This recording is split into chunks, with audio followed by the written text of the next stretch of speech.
আমি যখন এসএসসি পরীক্ষা দিই, আমার পুরো উপজেলা থেকে আমি যখন কলেজে ভর্তি হই, তখন একজন কর্মকর্তাও ছিল না যে আমার কাগজটা সত্যায়িত করে দিবেন। আমি আমার যে প্রতিষ্ঠান থেকে পড়েছেন, ওই প্রতিষ্ঠানের যিনি মূলত আমাদের যে হেড টিচার ছিলেন, ওনার কাছে আমি যাই যে উনি সবচেয়ে, কারণ ওনাকে আমরা সবচেয়ে বেশি ভয় পেতাম, ওনার কাছে যাই যে আমার কাগজগুলো সত্যায়িত করে দিতে হবে। তো তখন উনি বলে, বাবা এই কাজ তো আমি করতে পারবো না। তখন আমি সহযোগী যারা ছিলেন, তার আরো যারা ছিলেন, আমি যাই।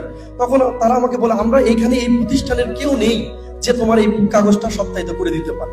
আমি বললাম, তাহলে স্যার আমি যে আমাকে কালকে আমার কলেজে ভর্তি হতে হবে, এই কাগজটা সত্যায়িত কে করে দিতে পারে? বলে, এই কাগজটা সত্যায়িত করে দিতে পারেন এই উপজেলাতে 2 থেকে 3 জন মানুষ। আমি বললাম, তারা কারা? ওনারা তখন আমাকে বললেন, উপজেলার যিনি ইউনো আছেন উনি করে দিতে পারেন, অথবা ভেটেনারিতে যারা আছেন ওখানে উপজেলাতে, তারা এই কাজটা করে দিতে পারেন। আমি উপজেলাতে যাই এবং উপজেলাতে যাওয়ার পরবর্তী সময়ে আমার ওখানে 2 থেকে 3 ঘন্টা অপেক্ষা করার পরে আমি আমার কাগজটা সত্যায়িত করতে সক্ষম হই।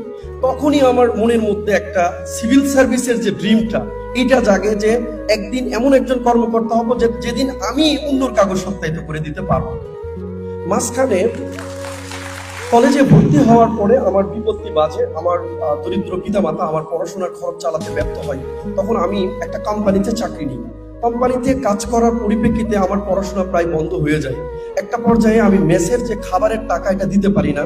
ছোট ভাইরা সবাই মিলে পরামর্শ করে আমার খাবার বন্ধ করে দেয়। তখন হতাশা, দুঃখ, কষ্টে পড়াশোনা বাদ দিয়ে চলে যায় বাড়িতে। নিজের মেসের যে মানে যত আসবাবপত্র ছিল সবকিছু বিক্রি করে দিই। ঢাকাতে এসে একটা সিকিউরিটি কোম্পানিতে চাকরি করি 4,000 টাকার। এবং 4 মাস আমি সিকিউরিটি কোম্পানিতে চাকরি করার পরে আমার মনে হয়েছে যে পড়াশোনাটা বাদ দিয়েছি, ভালো করেছি, অন্তত কিছু টাকা পাচ্ছি চাকরি করার জন্য। তখন আমার এক বন্ধু ঢাকাতে আসেন কোচিং করার জন্য, সে বিশ্ববিদ্যালয় ভর্তি পরীক্ষা দিবেন।